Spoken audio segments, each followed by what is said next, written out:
أعوذ بالله من الشيطان الرجيم. بسم الله الرحمن الرحيم.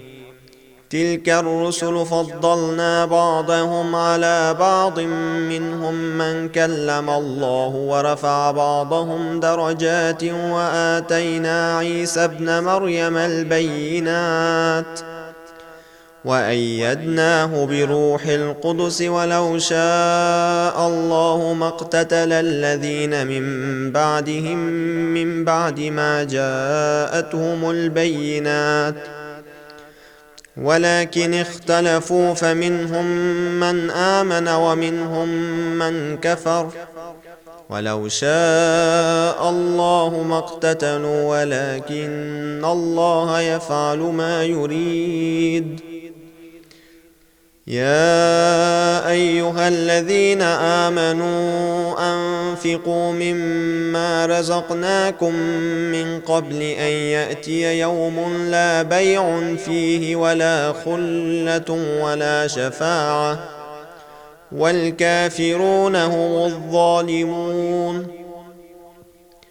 الله لا إله إلا هو الحي القيوم، لا تأخذه سنة ولا نوم، له ما في السماوات وما في الأرض.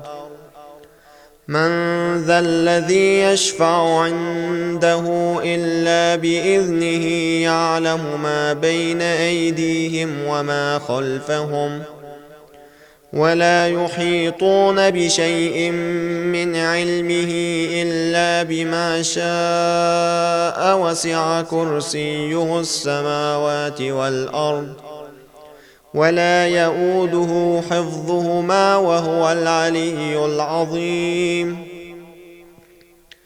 لا إكراه في الدين، قد تبين الرشد من الغي، فمن يكفر بالطاغوت ويؤمن بالله فقد استمسك بالعروة الوثقى، لا انفصام لها، والله سميع عليم.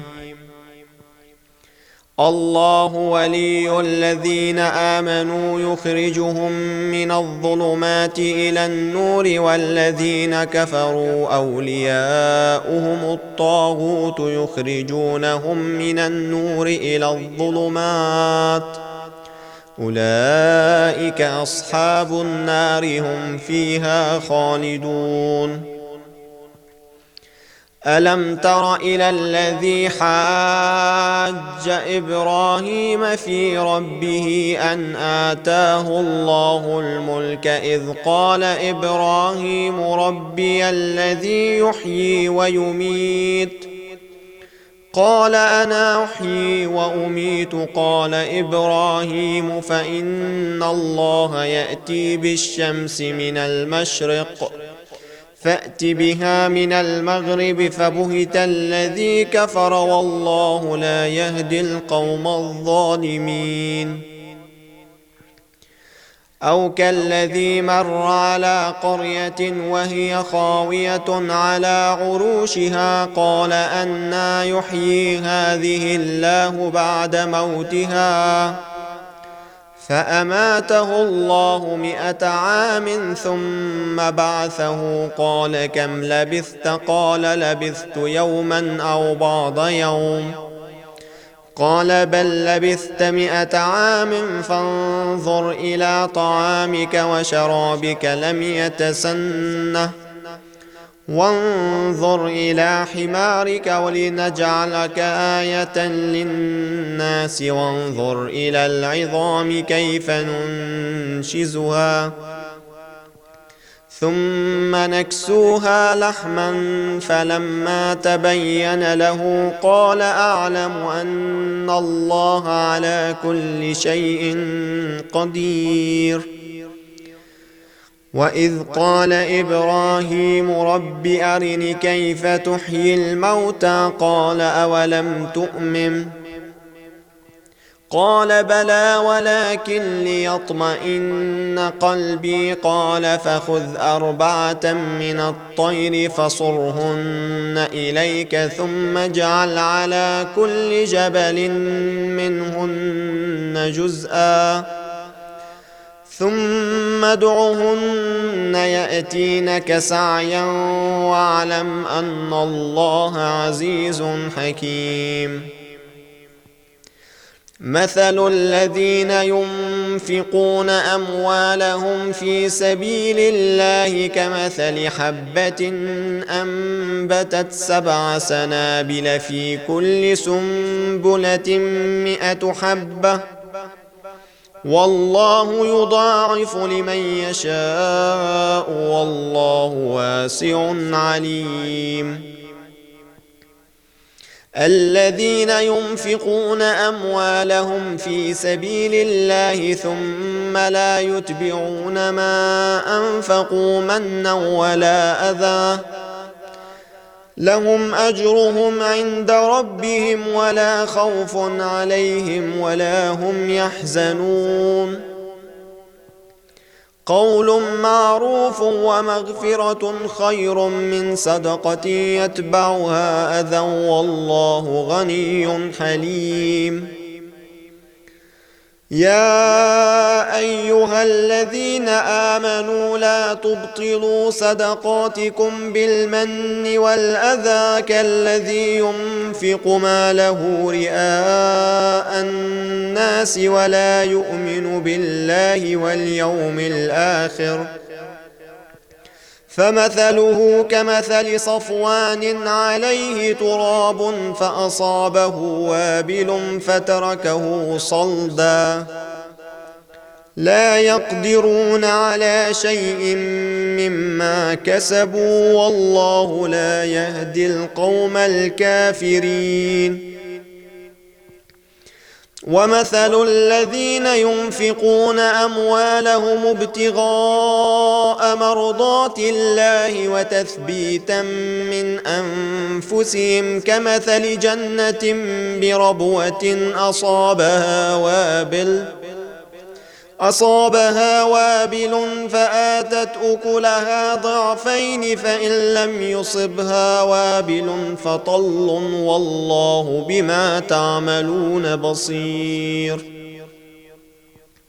أيود أحدكم أن تكون له جنة من نخيل وأعناب تجري من تحتها الأنهار له فيها من كل الثمرات وأصابه الكبر وله ذرية ضعفاء فأصابها إعصار فيه نار فاحترقت كذلك يبين الله لكم الآيات لعلكم تتفكرون. يا أيها الذين آمنوا أنفقوا من طيبات ما كسبتم ومما أخرجنا لكم من الأرض ولا تيمموا الخبيث منه تنفقون ولستم بآخذيه إلا أن تغمضوا فيه واعلموا أن الله غني حميد. الشيطان يعدكم الفقر ويأمركم بالفحشاء والله يعدكم مغفرة منه وفضلا والله واسع عليم. يؤتي الحكمة من يشاء ومن يؤت الحكمة فقد أوتي خيرا كثيرا وما يذكر إلا أولو الألباب. وما أنفقتم من نفقة أو نذرتم من نذر فإن الله يعلمه وما للظالمين من أنصار. إن تبدوا الصدقات فنعما هي وإن تخفوها وتؤتوها الفقراء فهو خير لكم ويكفر عنكم من سيئاتكم والله بما تعملون خبير. ليس عليك هداهم ولكن الله يهدي من يشاء وما تنفقوا من خير فلأنفسكم وما تنفقون إلا ابتغاء وجه الله وما تنفقوا من خير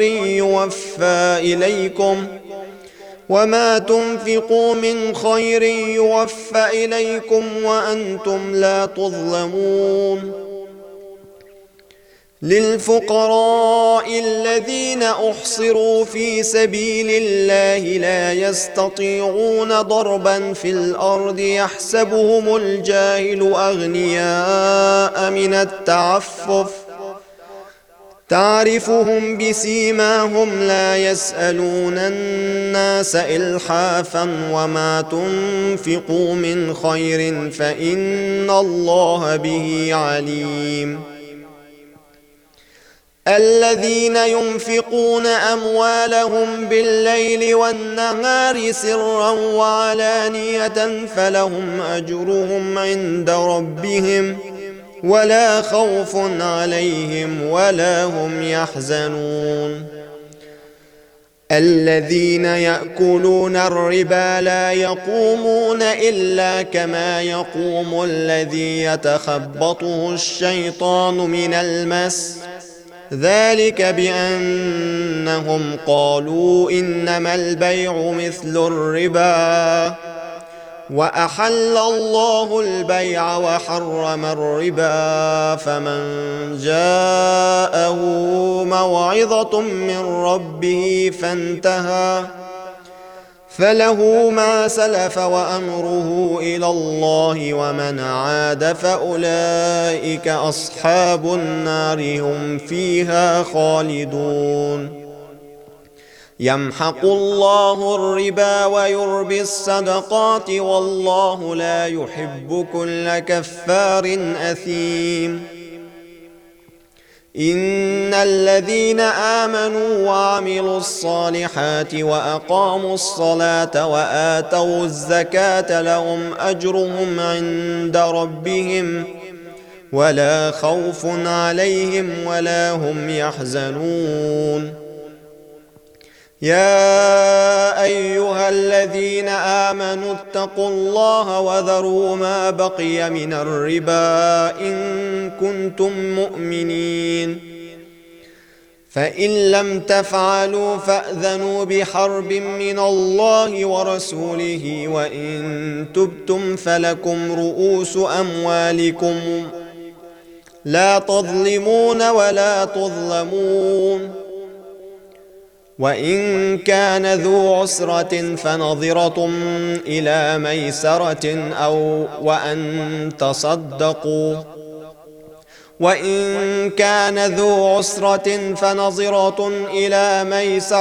وأن تصدقوا خير لكم إن كنتم تعلمون. واتقوا يوما ترجعون فيه إلى الله ثم توفى كل نفس ما كسبت وهم لا يظلمون.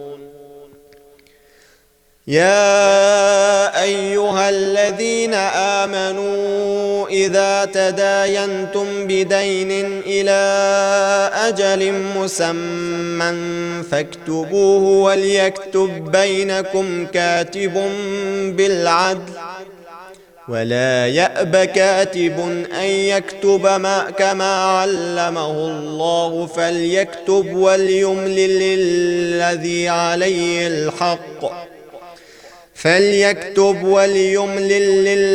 عليه الحق وليتق الله ربه ولا يبخس منه شيئا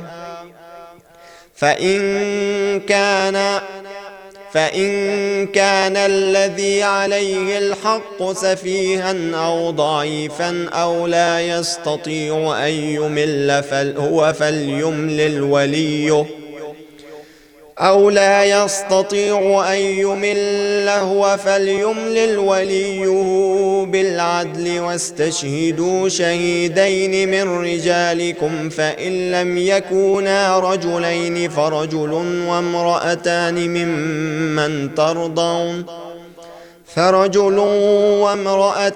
ممن ترضون من الشهداء أن تضل إحداهما فتذكر إحداهما الأخرى ولا يأبى الشهداء إذا ما دعوا ولا تسأموا أن تكتبوه صغيرا أو كبيرا إلى أجله ذلكم أقسط عند الله وأقوم للشهادة وأدنى ألا ترتابوا إلا أن تكون تجارة حاضرة تديرونها بينكم فليس عليكم جناح ألا تكتبوها وأشهدوا إذا تبايعتم ولا يضار كاتب ولا شهيد وإن تفعلوا فإنه فسوق بكم واتقوا الله ويعلمكم الله والله بكل شيء عليم وإن كنتم على سفر ولم تجدوا كاتبا فرهان مقبوضة فإن أمن بعضكم بعضا فليؤد الذي ائتمن أمانته وليتق الله ربه ولا تكتموا الشهادة ومن يكتمها فإنه آثم قلبه والله بما تعملون عليم لله ما في السماوات وما في الأرض وإن تبدوا ما في أنفسكم أو تخفوه يحاسبكم به الله فيغفر لمن يشاء ويعذب من يشاء والله على كل شيء قدير آمن الرسول بما أنزل إليه من ربه والمؤمنون كل آمن بالله وملائكته وكتبه ورسله لا نفرق بين أحد من رسله وقالوا سمعنا وأطعنا غفرانك ربنا وإليك المصير لا يكلف الله نفسا إلا وسعها لها ما كسبت وعليها ما اكتسبت ربنا لا تؤاخذنا إن نسينا أو أخطأنا ربنا ولا تحمل علينا إصرا كما حملته على الذين من قبلنا ربنا ولا تحملنا ما لا طاقة لنا به واعف عنا واغفر لنا وارحمنا أنت مولانا فانصرنا على القوم الكافرين بسم الله الرحمن الرحيم ألف لام ميم الله لا إله إلا هو الحي القيوم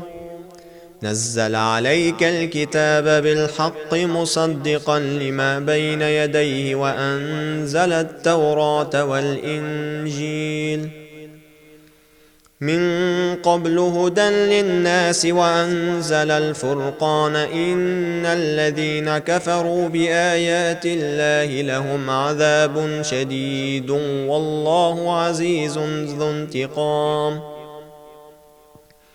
إن الله لا يخفى عليه شيء في الأرض ولا في السماء هو الذي يصوركم في الأرحام كيف يشاء لا إله إلا هو العزيز الحكيم هو الذي أنزل عليك الكتاب منه آيات محكمات هن أم الكتاب وأخر متشابهات فأما الذين في قلوبهم زيغ فيتبعون ما تشابه منه ابتغاء الفتنة وابتغاء تأويله وما يعلم تأويله إلا الله والراسخون في العلم يقولون آمنا به كل من عند ربنا وما يذكر إلا أولو الألباب ربنا لا تزغ قلوبنا بعد إذ هديتنا وهب لنا من لدنك رحمة إنك أنت الوهاب ربنا إنك جامع الناس ليوم لا ريب فيه إن الله لا يخلف الميعاد إن الذين كفروا لن تغني عنهم أموالهم ولا أولادهم من الله شيئا وأولئك هم وقود النار كدأب آل فرعون والذين من قبلهم كذبوا بآياتنا فأخذهم الله بذنوبهم والله شديد العقاب قل للذين كفروا ستغلبون وتحشرون إلى جهنم وبئس المهاد قد كان لكم آية في فئتين التقتا فئة تقاتل في سبيل الله وأخرى كافرة يرونهم مثليهم رأي العين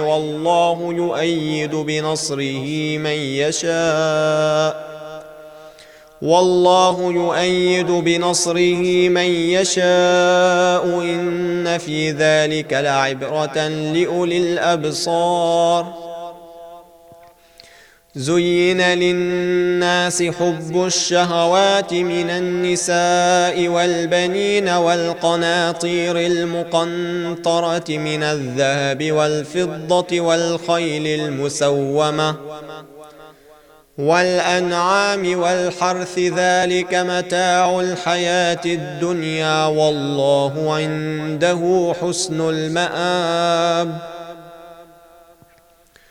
قل أنبئكم بخير من ذلكم للذين اتقوا عند ربهم جنات تجري من تحتها الأنهار خالدين فيها وأزواج مطهرة ورضوان من الله والله بصير بالعباد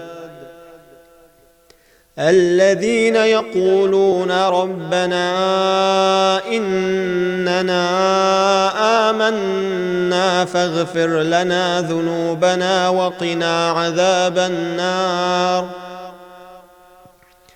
الصابرين والصادقين والقانتين والمنفقين والمستغفرين بالأسحار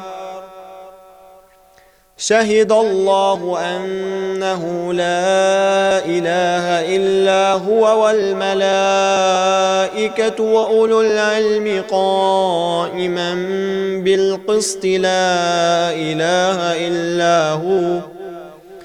لا إله إلا هو العزيز الحكيم إن الدين عند الله الإسلام وما اختلف الذين أوتوا الكتاب إلا من بعد ما جاءهم العلم بغيا بينهم ومن يكفر بآيات الله فإن الله سريع الحساب فإن حاجوك فقل أسلمت وجهي لله ومن اتبعني وقل للذين أوتوا الكتاب والأميين أسلمتم فإن أسلموا فقد اهتدوا وإن تولوا فإنما عليك البلاغ والله بصير بالعباد. إن الذين يكفرون بآيات الله ويقتلون النبي بغير الحق إن الذين يكفرون بآيات الله ويقتلون النبيين بغير حق ويقتلون الذين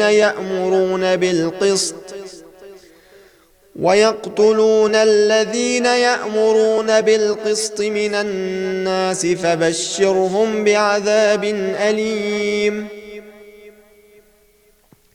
أولئك الذين حبطت أعمالهم في الدنيا والآخرة وما لهم من ناصرين.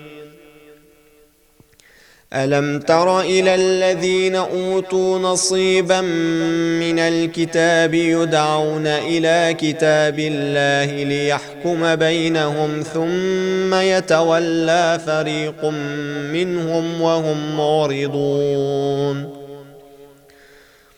ذلك بأنهم قالوا لن تمسنا النار إلا أياما معدودات وغرهم في دينهم ما كانوا يفترون. فكيف إذا جمعناهم ليوم لا ريب فيه ووفيت كل نفس ما كسبت وهم لا يظلمون.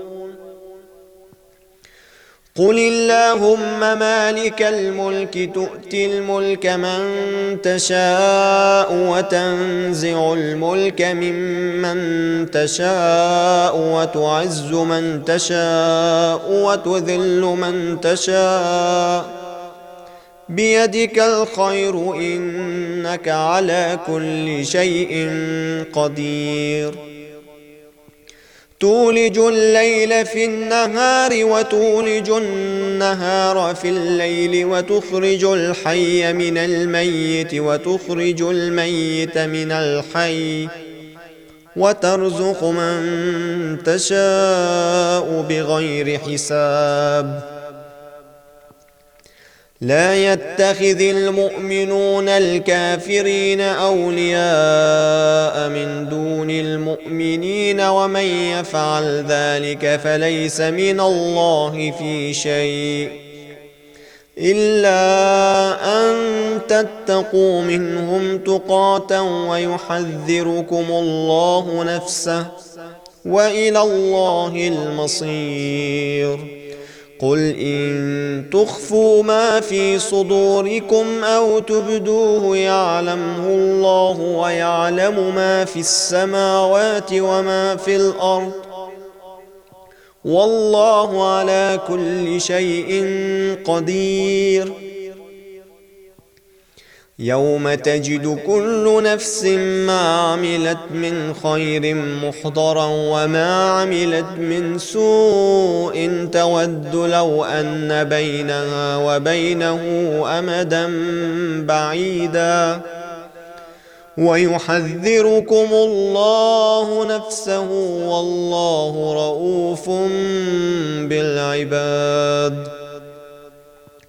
قل إن كنتم تحبون الله فاتبعوني يحببكم الله ويغفر لكم ذنوبكم والله غفور رحيم. قل أطيعوا الله والرسول فإن تولوا فإن الله لا يحب الكافرين. إن الله اصطفى آدم ونوحا وآل إبراهيم وآل عمران على العالمين ذرية بعضها من بعض والله سميع عليم. إذ قالت امرأة عمران رب إني نذرت لك ما في بطني محررا فتقبل مني إنك أنت السميع العليم. فلما وضعتها قالت رب إني وضعتها أنثى والله أعلم بما وضعت وليس الذكر كالأنثى وإني سميتها مريم وإني أعيذها بك وذريتها من الشيطان الرجيم. فتقبلها ربها بقبول حسن وأنبتها نباتا حسنا وكفلها زكريا كلما دخل عليها زكريا المحراب وجد عندها رزقا قال يا مريم أنى لك هذا قالت هو من عند الله إن الله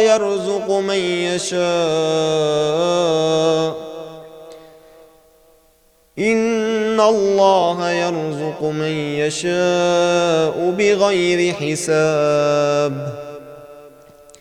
هنالك دعا زكريا ربه قال رب هب لي من لدنك ذرية طيبة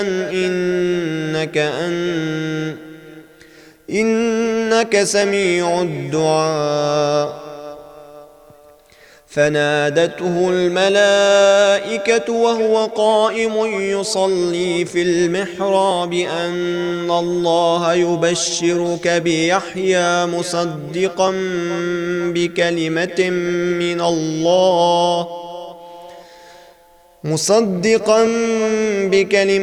من الله وسيدا وحصورا ونبيا من الصالحين. قال رب أنى يكون لي غلام وقد بلغني الكبر وامرأتي عاقر قال كذلك الله يفعل ما يشاء. قال رب اجعل لي آية قال آيتك ألا تكلم الناس 3 أيام إلا رمزا واذكر ربك كثيرا وسبح بالعشي والإبكار. وإذ قالت الملائكة يا مريم إن الله اصطفاك وطهرك واصطفاك على نساء العالمين. يا مريم اقنتي لربك واسجدي واركعي مع الراكعين. ذلك من أنباء الغيب نوحيه إليك وما كنت لديهم إذ يلقون أقلامهم أيهم يكفل مريم وما كنت لديهم إذ يختصمون. إذ قالت الملائكة يا مريم إن الله يبشرك بكلمة منه اسمه المسيح عيسى بن مريم وجيها في الدنيا والآخرة ومن المقربين ويكلم الناس في المهد وكهلا ومن الصالحين. قالت رب أنى يكون لي ولد ولم يمسسني بشر قال كذلك الله يخلق ما يشاء إذا قضى أمرا فإنما يقول له كن فيكون. ويعلمه الكتاب والحكمة والتوراة والإنجيل ورسولا إلى بني إسرائيل أني قد جئتكم بآية من ربكم أني أخلق لكم من الطين كهيئة الطير فأنفخ فيه فيكون طيرا بإذن الله وأبرئ الأكمه والأبرص وأحيي الموتى بإذن الله وأنبئكم بما تأكلون وما تدخرون في بيوتكم إن في ذلك لآية لكم إن كنتم مؤمنين.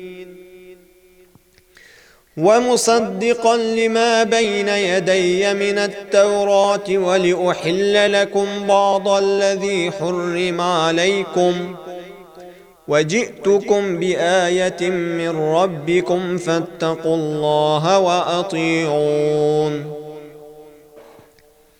إن الله ربي وربكم فاعبدوه هذا صراط مستقيم. فلما أحس عيسى منهم الكفر قال من أنصاري إلى الله قال الحواريون نحن أنصار الله آمنا بالله واشهد بأننا مسلمون.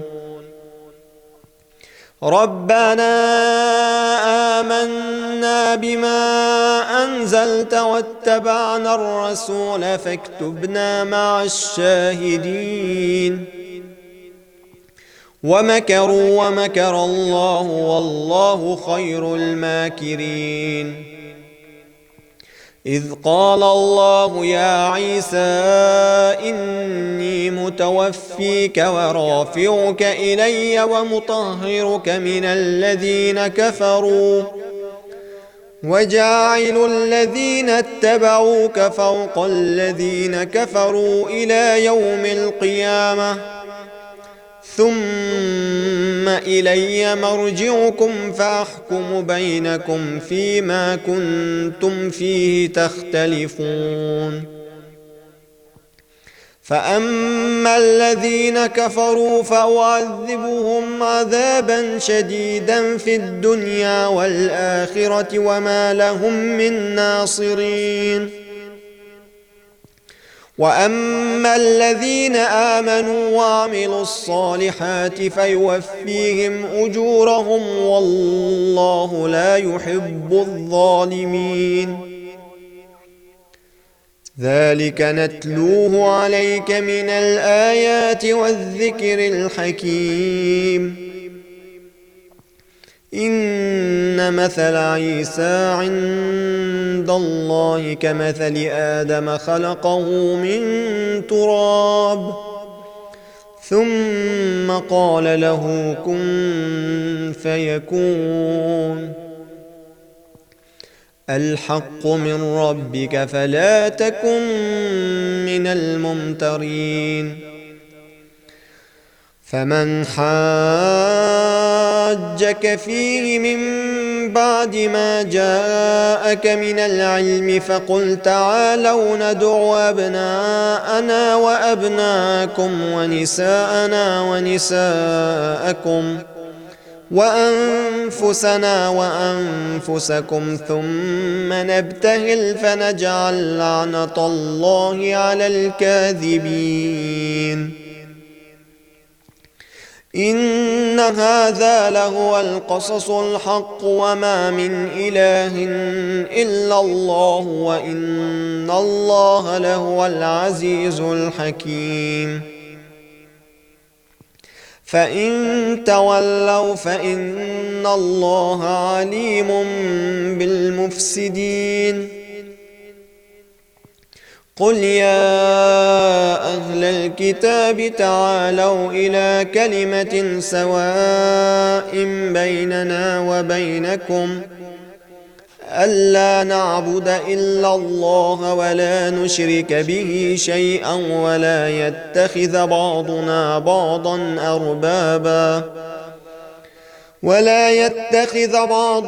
بعضا أربابا من دون الله فإن تولوا فقولوا اشهدوا بأننا مسلمون. يا أهل الكتاب لم تحاجون في إبراهيم وما أنزلت التوراة والإنجيل إلا من بعده أفلا تعقلون. ها أنتم هؤلاء حاججتم فيما لكم به علم فلم تحاجون فيما ليس لكم به علم والله يعلم وأنتم لا تعلمون. ما كان إبراهيم يهوديا ولا نصرانيا ولكن كان حنيفا مسلما وما كان من المشركين. إن أولى الناس بإبراهيم للذين اتبعوه وهذا النبي والذين آمنوا والله ولي المؤمنين. ودت طائفة من أهل الكتاب لو يضلونكم وما يضلون إلا أنفسهم وما يشعرون. يا أهل الكتاب لم تكفرون بآيات الله وأنتم تشهدون.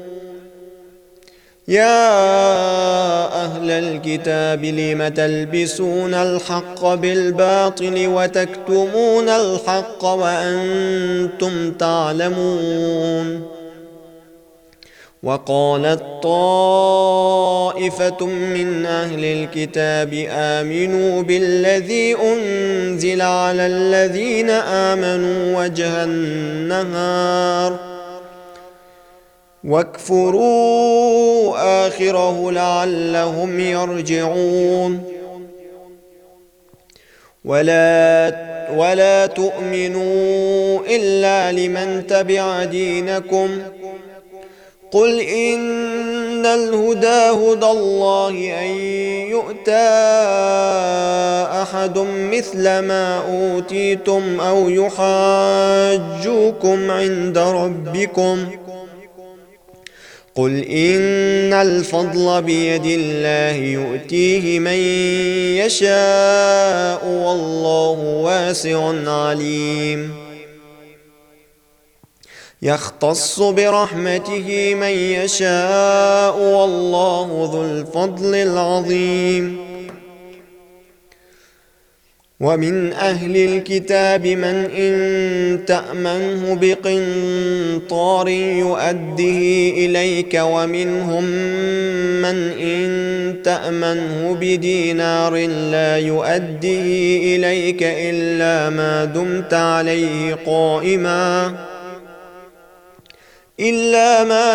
عليه قائما ذلك بأنهم قالوا ليس علينا في الأميين سبيل ويقولون على الله الكذب وهم يعلمون. بلى من أوفى بعهده واتقى فإن الله يحب المتقين. إن الذين يشترون بعهد الله وأيمانهم ثمنا قليلا أولئك لا خلاق لهم في الآخرة ولا يكلمهم الله ولا ينظر إليهم يوم القيامة ولا يزكيهم ولهم عذاب أليم. وإن منهم لفريقا يلوون ألسنتهم بالكتاب لتحسبوه من الكتاب وما هو من الكتاب ويقولون هو من عند الله وما هو من عند الله ويقولون على الله الكذب وهم يعلمون. ما كان لبشر أن يؤتيه الله الكتاب والحكم والنبوة ثم يقول للناس كونوا عبادا لي من دون الله ولكن كونوا ربانيين بما كنتم تعلمون الكتاب وبما كنتم تدرسون. ولا يأمركم أن تتخذوا الملائكة والنبيين أربابا أيأمركم بالكفر بعد إذ أنتم مسلمون. وإذ أخذ الله ميثاق النبيين لما آتيتكم من كتاب وحكمة ثم جاءكم رسول مصدق لما معكم لتؤمنن به ولتنصرنه قال أأقررتم وأخذتم على ذلكم إصري قالوا أقررنا قال فاشهدوا وأنا معكم من الشاهدين. فمن تولى بعد ذلك فأولئك هم الفاسقون. أفغير دين الله يبغون وله أسلم من في السماوات والأرض طوعا وكرها وإليه يرجعون. قل آمنا بالله وما أنزل علينا وما أنزل على إبراهيم وإسماعيل وإسحاق ويعقوب والأسباط وما أوتي موسى وعيسى والنبيون من ربهم لا نفرق بين أحد منهم ونحن له مسلمون. ومن يبتغ غير الإسلام دينا فلن يقبل منه وهو في الآخرة من الخاسرين. كيف يهدي الله قوما كفروا بعد إيمانهم وشهدوا أن الرسول حق وجاءهم البينات والله لا يهدي القوم الظالمين. أولئك جزاؤهم أن عليهم لعنة الله والملائكة والناس أجمعين خالدين فيها لا يخفف عنهم العذاب ولا هم ينظرون إلا الذين تابوا من بعد ذلك وأصلحوا فإن الله غفور رحيم. إن الذين كفروا بعد إيمانهم ثم ازدادوا كفرا لن تقبل توبتهم وأولئك هم الضالون. إن الذين كفروا وماتوا وهم كفار فلن يقبل من أحدهم ملء الأرض ذهبا ولو افتدى به أولئك لهم عذاب أليم وما لهم من ناصرين. صدق الله العلي العظيم.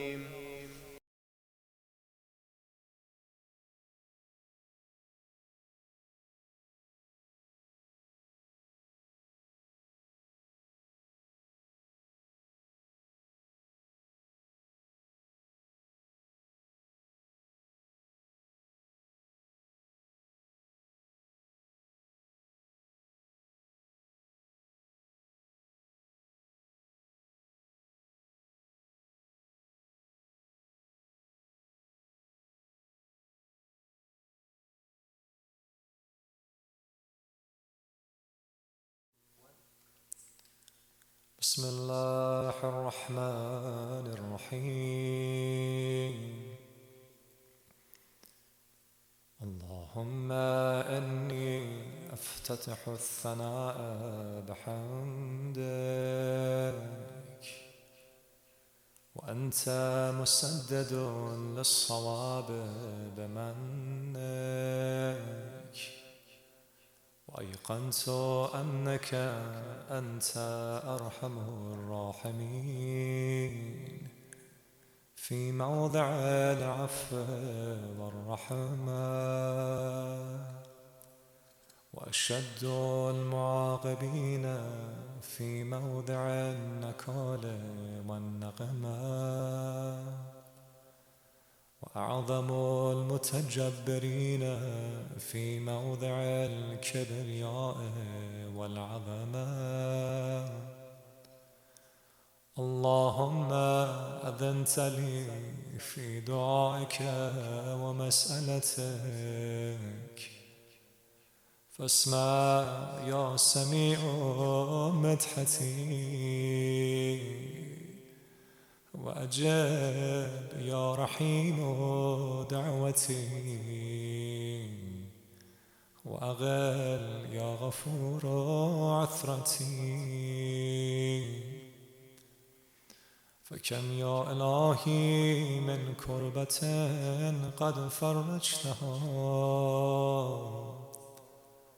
وهموم قد كشفتها، وعثرة قد أغلتها، ورحمة قد نشرتها، وحلقة بلاء قد فككتها. الحمد لله الذي لم يتخذ صاحبة ولا ولدا،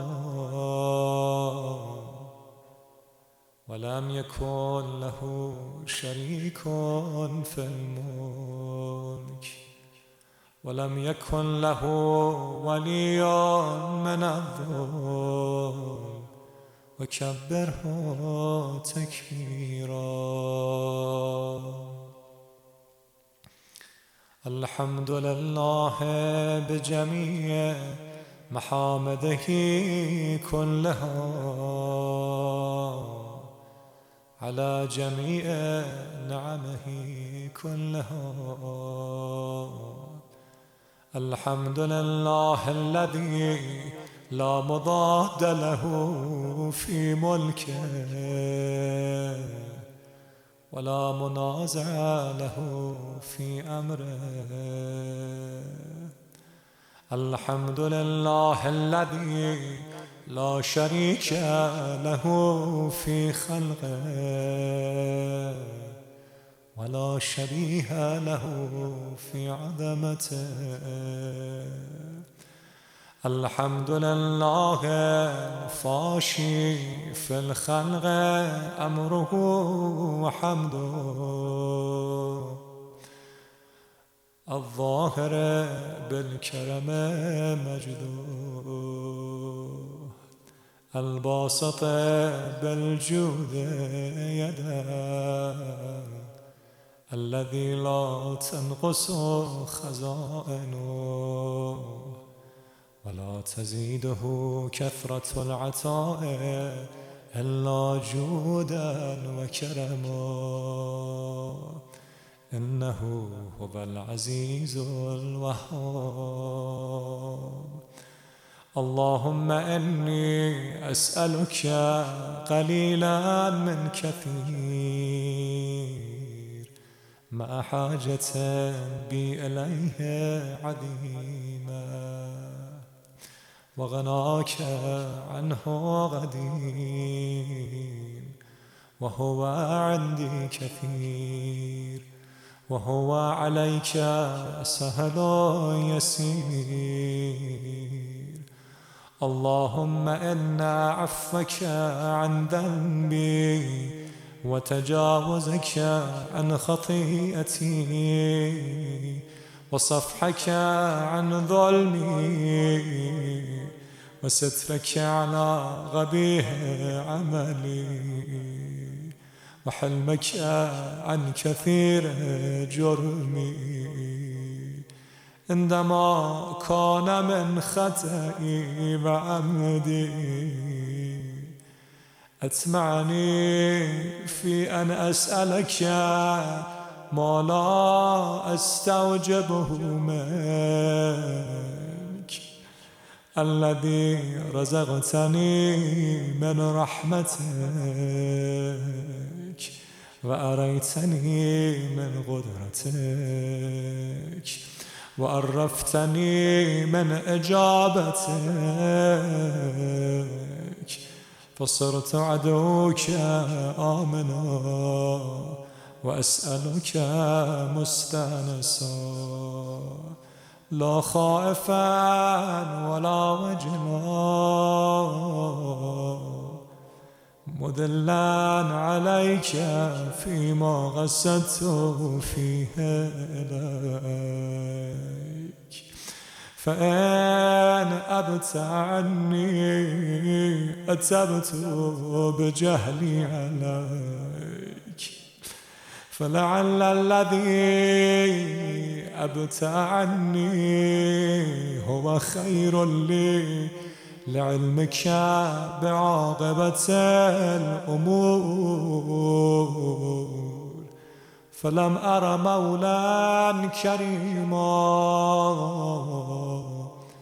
أصبر على عبد اللئيم منك علي.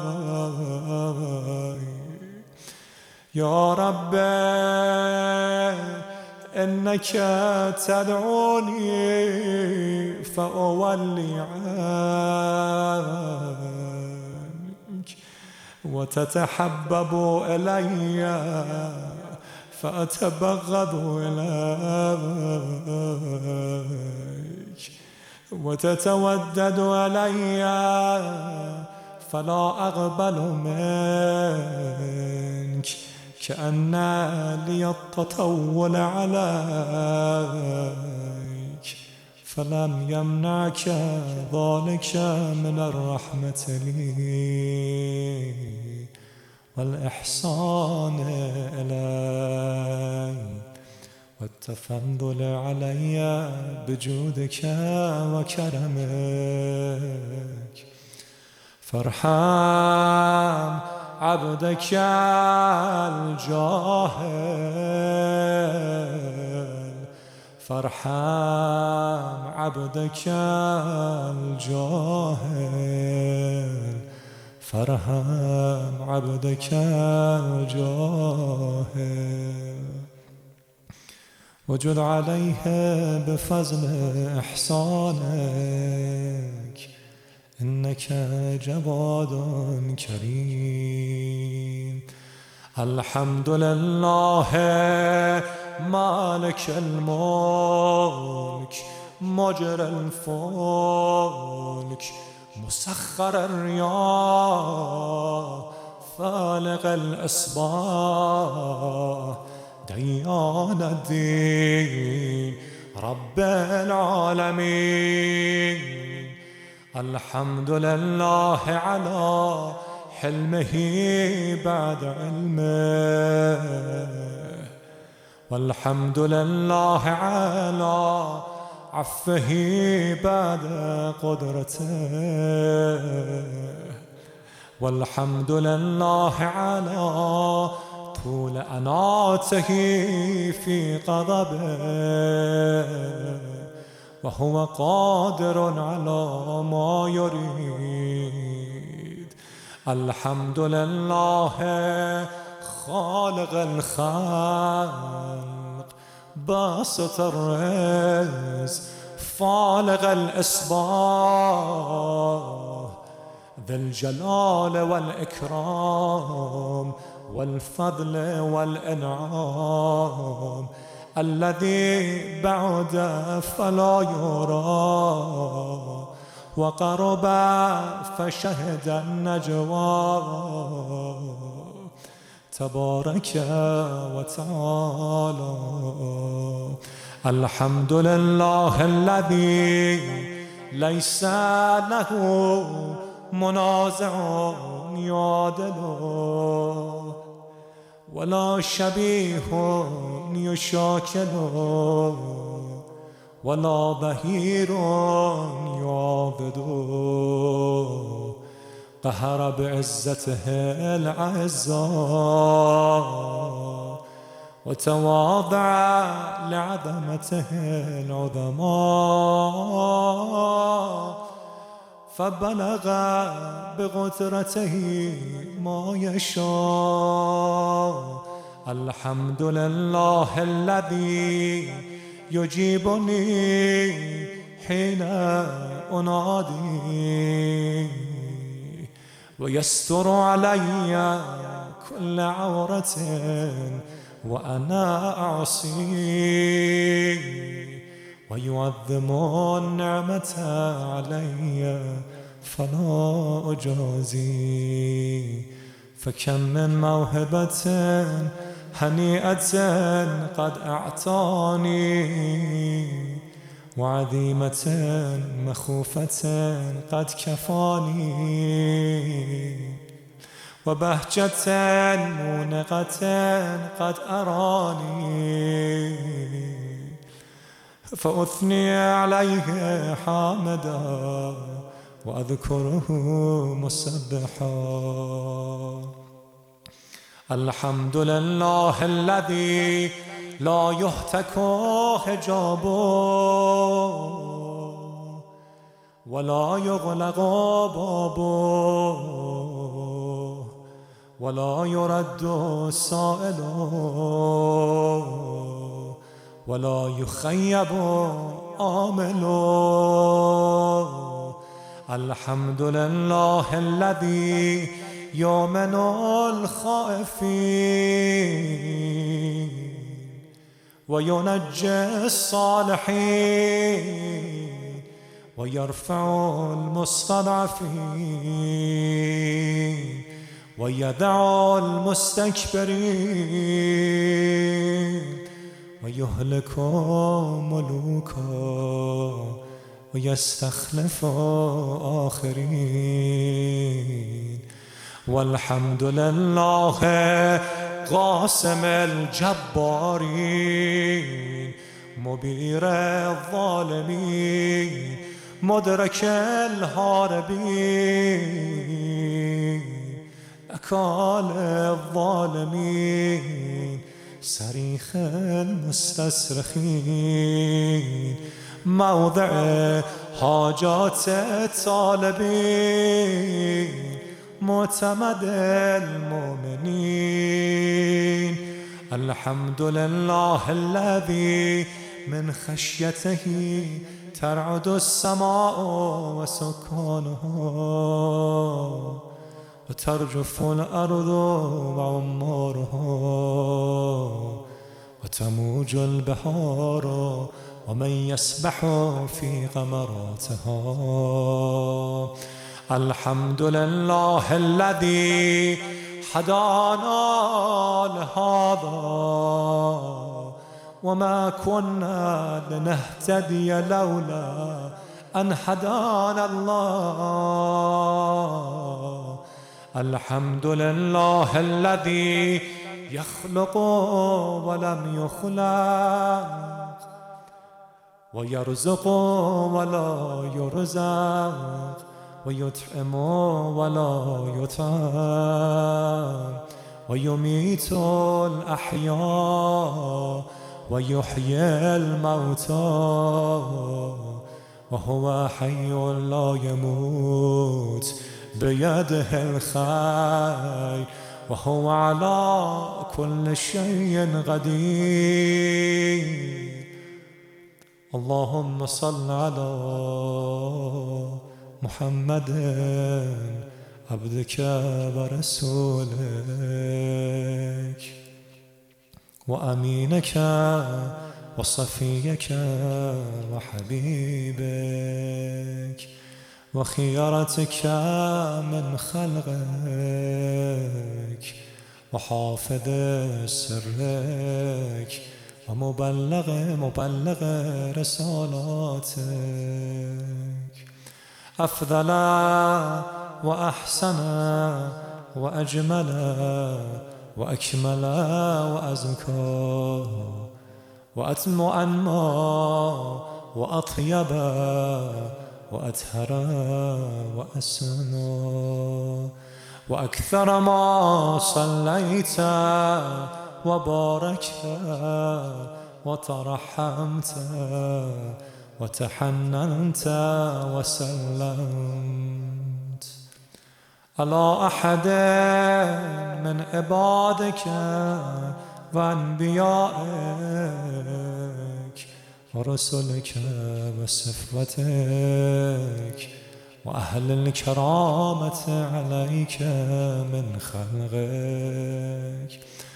اللهم وصل على علي أمير المؤمنين ووصي رسول رب العالمين عبدك ووليك وأخي رسولك وحجتك على خلقك وآيتك الكبرى والنبأ العظيم. وصل على الصديقة الطاهرة فاطمة الزهراء سيدة نساء العالمين. وصل على سبطي الرحمة وإمامي الهدى الحسن والحسين سيدي شباب أهل الجنة. وصل على أئمة المسلمين علي بن الحسين ومحمد بن علي وجعفر بن محمد وموسى بن جعفر وعلي بن موسى ومحمد بن علي وعلي بن محمد الحسن بن علي والخلف الهادي المهدي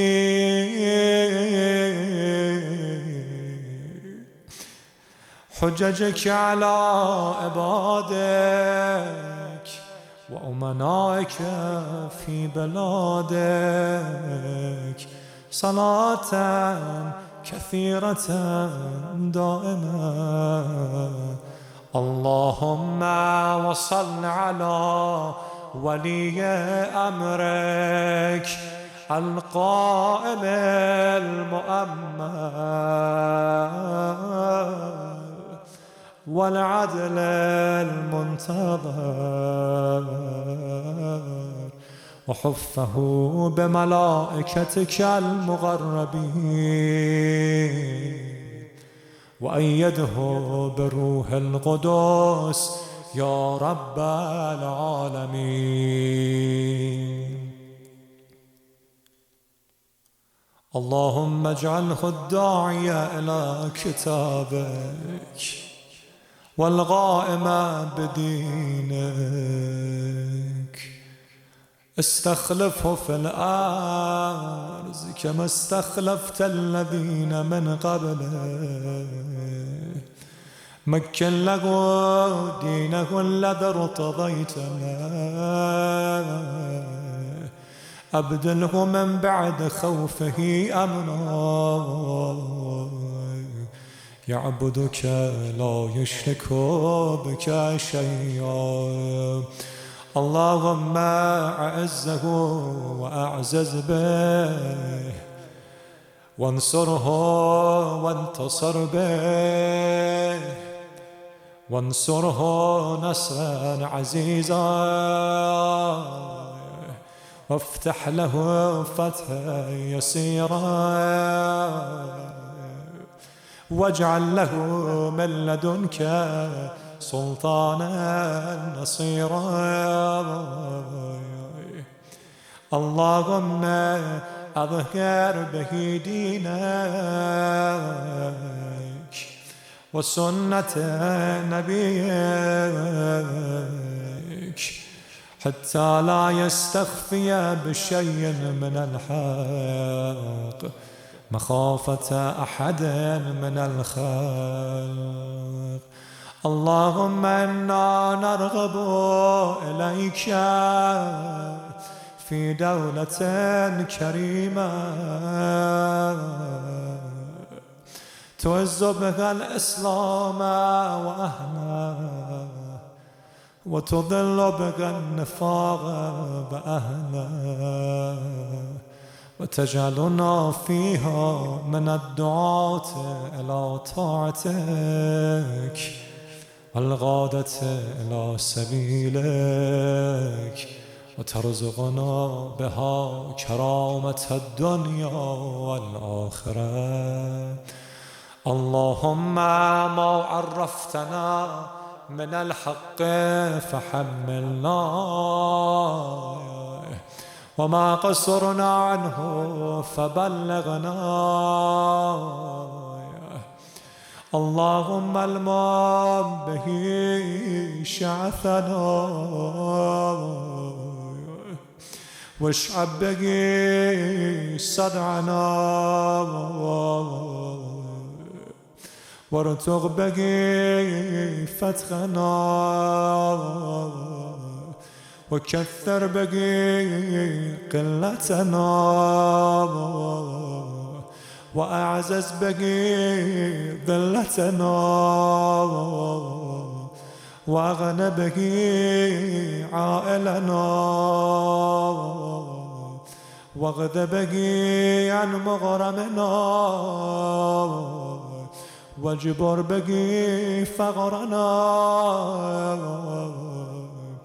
وسد به خلتنا ويسر به عسرنا وبيض به وجوهنا وفك به أسرنا وأنجح به طلبتنا وأنجز به مواعيدنا واستجب به دعوتنا وأعتنى به سؤالنا وبلغنا به من الدنيا والآخرة آمالنا وأعتنى به فوق رغبتنا. يا خير المسؤولين وأوسع المعطين اشف به صدورنا وأذهب به غيظ قلوبنا واهدنا به لما اختلف فيه من الحق بإذنك إنك تهدي من تشاء إلى صراط مستقيم وانصرنا به على عدوك وعدونا إله الحق آمين اللهم إنا نشكو إليك فقد نبينا صلواتك عليه وآله وغيبة ولينا وكثرة عدونا وقلة عددنا وشدة الفتن بنا وتظاهر الزمان علينا فصل على محمد وآله وعنا على ذلك بفتح منك تعجل وبذر تكشف ونصر تعز وسلطان حق تظهر ورحمة منك تجللنا وعافية منك تلبسنا برحمتك يا أرحم الراحمين.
Assalamu alaikum, dear brothers and sisters.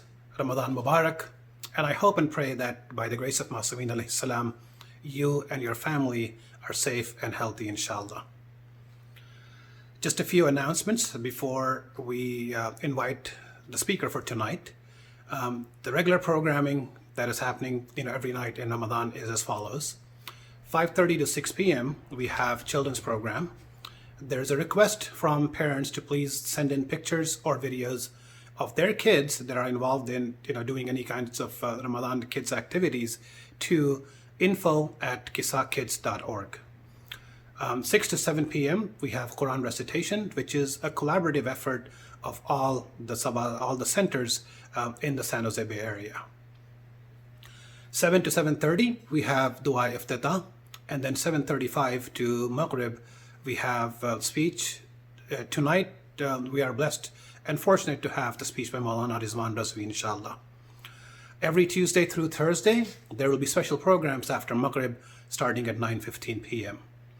One final announcement is that Saba has started an iftar drive for those families especially struggling during this time.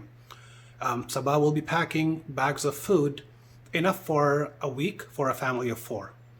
If you or someone you know needs this service, please tell them they can pick up these bags every week Sunday and Monday between 12 to 2 p.m.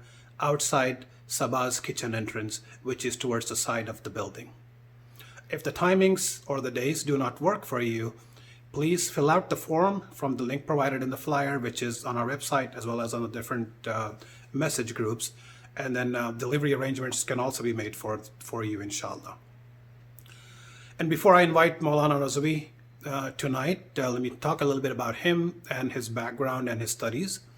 So Moulana has started his religious studies in Chicago, Illinois, under Moulana Amir Mukhtar Faizi at Imam Ali Seminary, where he studied for 1 year.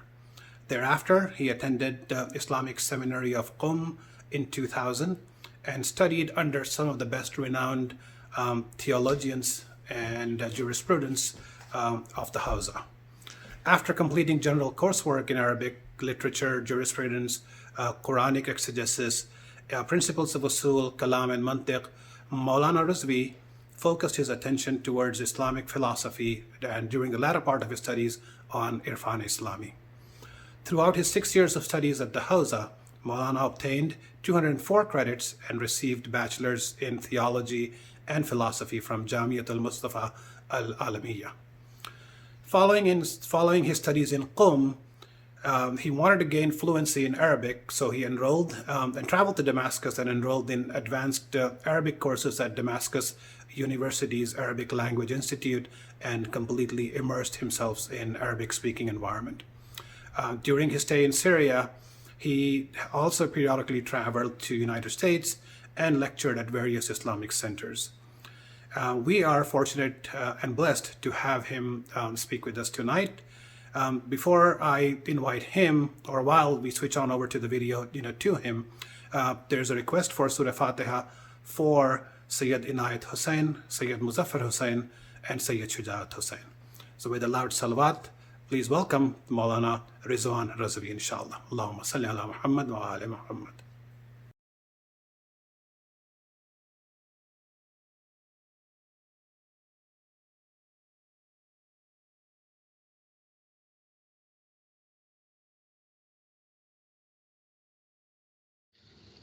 أعوذ بالله من الشيطان الرجيم بسم الله الرحمن الرحيم الحمد لله رب العالمين الصلاة والسلام على أشرف الأنبياء والمرسلين خاتم النبيين بالقاسم محمد وأهل بيته الطيبين الطاهرين المعصومين الذين أذهب الله عنهم الرجس وطهرهم تطهيرا أما بعد فقد قال الله تبارك وتعالى وقوله الحق وهو أصدق القائلين بسم الله الرحمن الرحيم يا أيتها النفس المطمئنة ارجعي إلى ربك راضية مرضية فادخلي في عبادي وادخلي جنتي صدق الله العلي العظيم. Assalamu alaikum wa rahmatullahi wa barakatuhu. The verses that I recited are from Surah Fajr, which is chapter number 89 from the Holy Quran. Before I begin, greetings and felicitations on this very auspicious month, a month of Holy Ramadan, Ramadan and Mubarak, to all of you, that Allah subhanahu wa ta'ala has bestowed another opportunity for us to take advantage of this time of the year, which to some people is considered to be as the beginning of New Year. We look at this concept that how Allah subhanahu wa ta'ala gave us this opportunity in this holy month, that we're able to take advantage of the opportunities that are lying ahead of us. Especially when you look at, these days and age in which we are going through this, difficulty of this pandemic that we are all, one way or the other, are suffering from. And in these situations, this is the best opportunity that we have, that we use this opportunity, that while it is adverse situation that we cannot go out of the house. But I'm reminded of that kalam of our seventh Imam, Imam Musa al-Kazim alayhi salatu wasalam, in which Imam, who spent about 14 years in the prison. And you know what Imam said? Imam said that in these 14 years, O Allah subhanahu wa ta'ala, I requested you to grant me the opportunity in which I will be able to worship you in the way that you deserve worshiping. And you granted me that opportunity. So Imam ﷺ was looking at that concept of worshipping Allah subhanahu wa ta'ala. Imam was looking at it from the aspect that this is, while Allah subhanahu wa ta'ala has given him, and nobody would want to go into a prison, but this is indeed a great opportunity for Imam to go ahead and worship Allah subhanahu wa ta'ala like he had always wished and willed to worship him. Therefore, Shahr Ramadan is that opportunity for us. For many, beginning of the new year is January, where they set some resolutions, where they set some, tasks for themselves. They hit the reset button. Now that we're gonna go ahead and do this, or we're gonna go ahead and do that. But when it comes to those who are the travelers, wayfarers towards Allah subhanahu wa ta'ala, for them, month of Ramadan is the beginning of the new month. And hence we look at this concept and we thank Allah subhanahu wa ta'ala for the opportunity that He has given to us. I wanted to very quickly, in this time that I have, first of all, take this opportunity to thank Saba Islamic Center and your community for giving me this opportunity to speak to you. And wherever it is possible, whenever it is possible, but especially in this month, it is indeed a great, great opportunity and a privilege. And if any one of these words come out to be, difficult, in a sense that someone feels hurt, I would like to apologize in advance. But there are some realities that I wanted to talk about. That ayat which I recited in the beginning is the ayat from chapter number 89, or the last 4 ayat of it, in which Allah subhanahu wa ta'ala addresses by saying, Ya ayyatuhan nafsul mutma'inna, O the serene soul, O the soul which is satisfied and well pleased with Allah subhanahu wa ta'ala, return to your Lord in the state that He is satisfied with you and you are satisfied with Him. And when we look at this beautiful ayat, these last 4 ayat that Allah subhanahu wa ta'ala is speaking to this serene soul, He says, Fadkhuli fi ibadi, enter into my worshipping ones, those who are my servants. That means what? That means many of us still have not achieved the status of being the abd of Allah subhanahu wa ta'ala. And therefore we should take pride if we are considered to be the abd of Allah subhanahu wa ta'ala. Fadkhuli fi ibadi wadkhuli jannati, and enter into my paradise that I have prepared for you. This is the month of Quran. This is the month in which Quran was revealed. Shahru Ramadan alladhi unzila fihi al-Quran hudan lin-nasi wa bayyinatin min al-huda wal-furqan.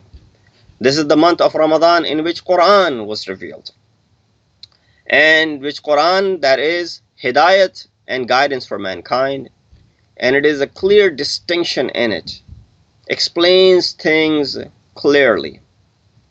And therefore there are nights in this month in which there are riwayat which mention an ayat of Quran. Inna anzalnahu fi laylatin mubarakah, inna anzalnahu fi laylatil qadr. All of these are references to the revelation of Holy Quran. Therefore, take this opportunity to use and familiarize yourselves with Quran. Become students of Quran. Fourth Imam Zainul Abidin ﷺ said, if everything from east to west was to perish, and if I had nothing except Quran in my possession, and then that would be enough. It will be enough for my removing of any sort of wahshat or terror that a person might feel from being alone. Therefore, when we look at this ayat that I recited, as in this month that we come in and we embark on this journey together, while we're taking advantage of fasting during this month, that Allah says fasting has been prescribed upon you the way it was prescribed on people who lived before you, so that you may become what? Muttaqi. The concept of taqwa is mentioned, that Allah subhanahu wa ta'ala is promising by the fact that you fast in the month of Ramadan, Allah subhanahu wa ta'ala will make you what? Muttaqi. Taqwa is not a concept which is easily understood. There are many explanations that have been given in Quran when it comes to taqwa. A person becomes muwahhid at the first step, that you believe in one God. Then you become a Muslim. You submit to the will of Allah subhanahu wa ta'ala. And then you become mu'min when you practice that which Allah subhanahu wa ta'ala has asked you to perform. And after practicing these acts, as fasting is one of those acts, you become what? Muttaqi. لَعَلَّكُمْ تَتَّقُونَ. That you may attain this taqwa. So the concept of taqwa is, sometimes very vague and ambiguous rather. It's not understood properly. Someone would say, well, I've been fasting for 20 years, 30 years, 40 years, yet I do not see taqwa in myself. I do not see myself to be muttaqi. I do not see myself to be, anywhere close to what is mentioned in the kalam of Masumeen to be taqwa or to be muttaqi. Does that mean there's something in this ayat which is not, correct? You think that there's something in this ayat which is missing? No. Ayat of Allah subhanahu wa ta'ala is correct. Nothing is missing in it, and it's absolutely true. But why is it that we don't see ourselves to be muttaqeen? If this ayat is promising that by fasting you become muttaqi, why do we see ourselves not at the level of taqwa? We've been fasting for many, many years. So nothing is wrong with this ayat. A simple way of understanding this is, you guys are in the West Coast, I'm in East Coast. The biggest university in my town is Princeton. One of the main universities in your town would be Stanford, or the area further south, maybe Berkeley or whatnot. You find that these universities are top of the grade when it comes to the top universities in the world. But do you think that every single student who enters Stanford University, who enters Princeton University, comes out having attained all that this university had to offer? No, there are many dropouts of the university as well. Many people who don't even continue and complete the course. Many people who do not even go through it properly. And even if they do go through it properly, they don't maximize this opportunity. So is there anything wrong with the university that these people did not get anything out of it? No. Because it still is producing many geniuses. The fact that nothing is wrong with the university, rather, if anything, it's wrong with the individual himself.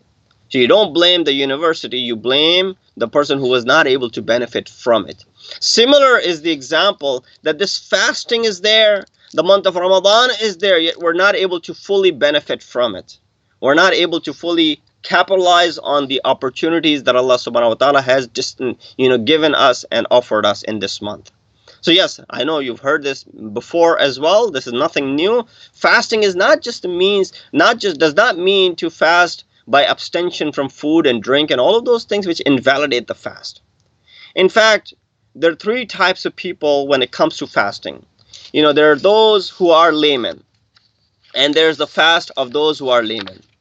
And then there are those who are khawas, those who are considered to be distinguished, if I can translate that in my own terminology.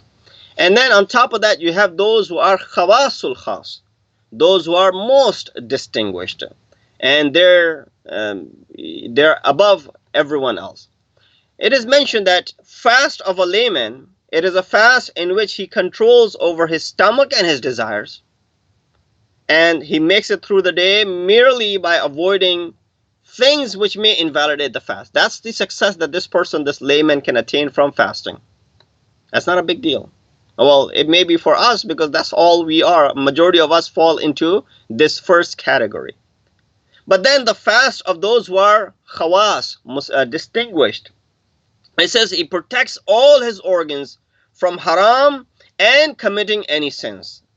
Based on the tradition of the fifth Imam, Imam Muhammad Baqir alayhi salatu wasalam, this person has attained the true thawab of a saim.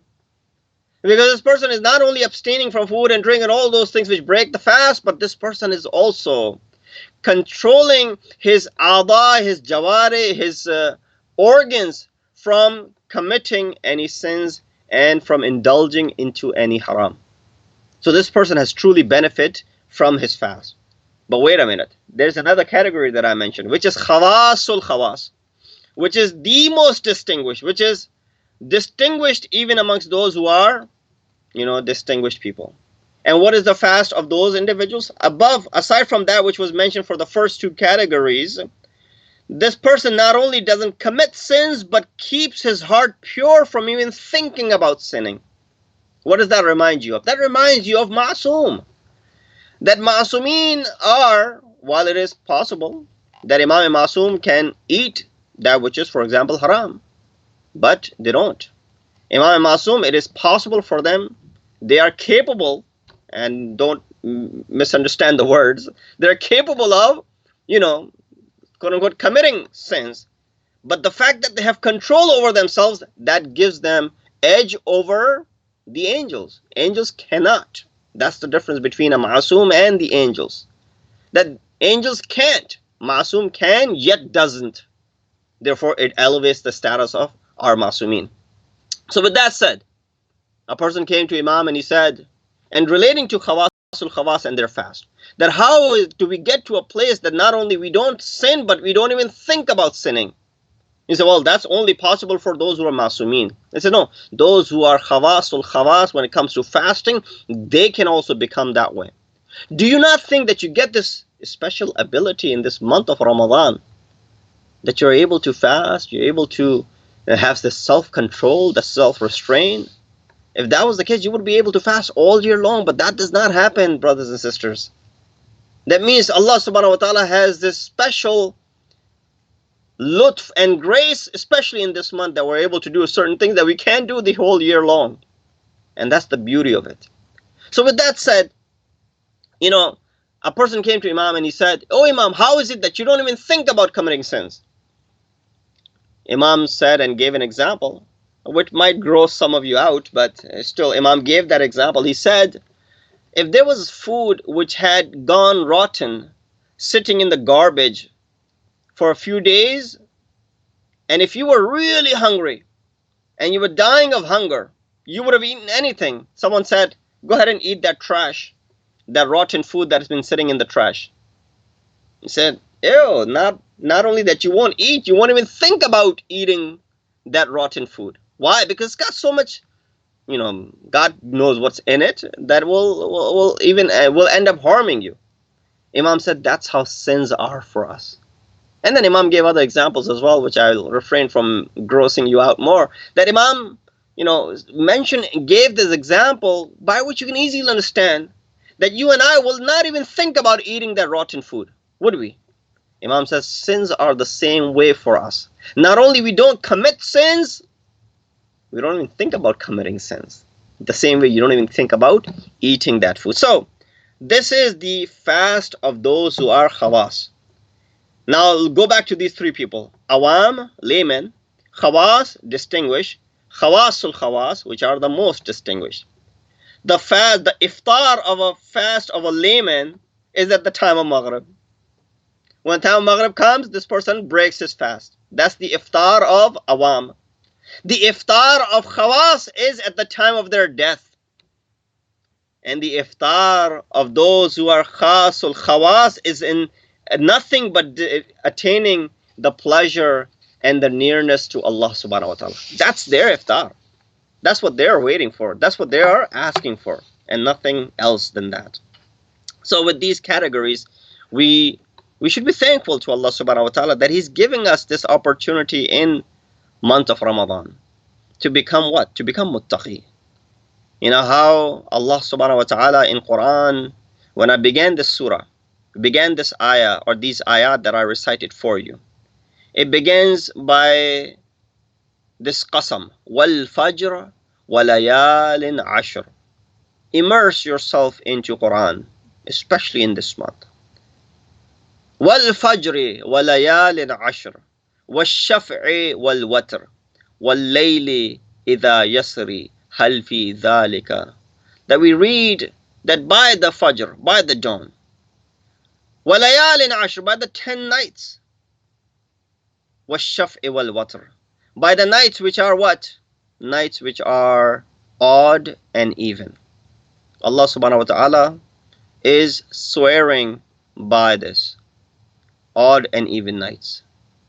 This surah, there's a tatbiq and there's a tafsir. Tafsir of the surah may be something else, but the mutabiqat and the tatbiq of this surah, one which refers to Sayyid al-Shuhada Imam Hussein ibn Ali alayhi as-salatu was-salam. The 10 nights in the beginning and Ya ayyatuhan nafsul mutmainna towards the end. These two references give it mutabiqat to Sayyid al-Shuhada Imam Hussein ibn Ali alayhi salatu was-salam. So Quran requires you to focus not only just the mere meanings of it, but also on the tafsir and the tatbiq of these ayat. Use this opportunity while you are living in this isolation, while you find a great deal of time in front of you. There's so many seminars that are happening. There's so many classes that are going on. There's so many opportunities to learn. There's so many live programs that are happening. Make sure that listen to one, listen to two only throughout the day. Don't, make this to be the all day long, just listening to lecture after lecture after lecture. No. Listen to one, but make sure that you listen to that one with the understanding of, applying the teachings and implementing it into your lives. The Holy Prophet makes this complaint in Quran. If this ayat was not in Quran, this was a hadith, many would have challenged it. The Prophet says what? He says, and Allah quotes him in Quran. The Prophet will say, قَالَ رَبِّ O my Lord, إِنَّ قَوْمِي اتَّخَذُوا هَذَا الْقُرْآنَ مَهْجُورًا. O Allah, indeed my people have abandoned this book. Abandoned this book. My people. Prophet is not talking about Christians or the Jews or Zoroastrians or the Hindus or the other, kuffar or the munafiqeen or mushrikeen. No. My people. Inna qawmi ittakhadhu hadha al-Qur'ana mahjura. Indeed, my people have abandoned this Quran. Abandoned this Quran. This complaint is there. What does the word abandonment mean to you? Abandon is, for example, I'll just give an example. You took your child to, a park and you abandoned him there. And you left him and you came back home. Either you did it on purpose or, the child got lost. How would you feel about it? That's one type of abandonment. Or, no, you don't leave them anywhere. Inshallah, none of you have done that, or inshallah, none of you will do that. But you have a child at home, but you don't pay attention toward the needs of that child. That's also called abandonment. Or the child grows up, but he's mahroom from your shafqat, he's mahroom from your love and your compassion and your attention for that matter. That's also called abandonment. The child will grow up and say, what? My father abandoned me when I was young. That means what? He wasn't around. He didn't take care of us. He didn't do anything that would be considered, caring and loving. So I don't even know what the love of father is. That's also an example of abandonment. Now, when it comes to a book, when Prophet is saying that my people have abandoned this Quran, it could mean that my people, they did not read this Quran. No. Alhamdulillah, Muslimin make an effort to read Quran. In fact, we begin it from the very childhood. Our children, when they're very young, they start learning Quran. And when by the time they're, only 8 or 9 years old, 10 years old, they even go ahead and finish this Quran. But the sad part is they finish Quran when they're 10 years old because there's this competition going on that so-and-so's son or daughter has also finished the Quran, so my son also has to finish before the age of 9 or before the age of 10.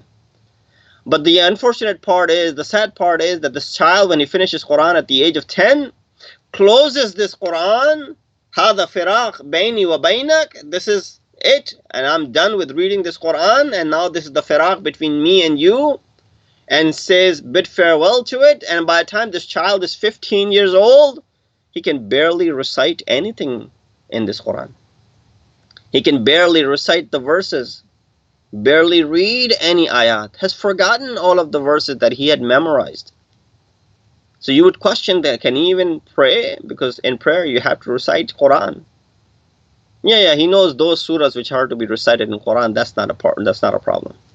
But Moulana, my son, has forgotten how to read. He finished the Quran 5 years ago.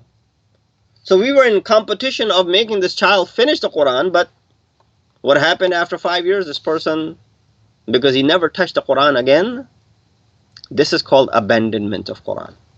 But when you get older, you have this enthusiasm. You're more, you want to spend more time with Quran, and especially the women. You see that they make an effort in reciting Quran in the holy month of Ramadan. They might finish one Quran, they might finish two Qurans, they might even finish three Qurans in the month of Ramadan. And this aqidah that they have that if you start Quran, you have to finish Quran in the month of Ramadan. Good, they can live with this aqidah. But at the same time, this person who's making such an effort to recite Quran and fasting in the month of Ramadan does not abstain from doing ghibat, does not abstain from slandering someone, backbiting someone. And I'm not speaking about one gender, so don't take me wrong. Some of our, men as well, elderly. And while so much concentration is towards recitation of Quran and performing ibadat, my grandfather spends at least an hour reciting salat and performing namaz and doing the du'as. But how does he treat his daughter-in-law? How does he treat his son, for example? How does he treat so-and-so, for example? Oh, don't talk about that. They read Quran. They spend hours and hours sitting on musalla. But when it comes to the relationship with the family members, oh no, don't bother. Don't go over there. As I said, I apologize in advance if some of the words that I say are hurtful to some. But that's the unfortunate reality, that we find people are so,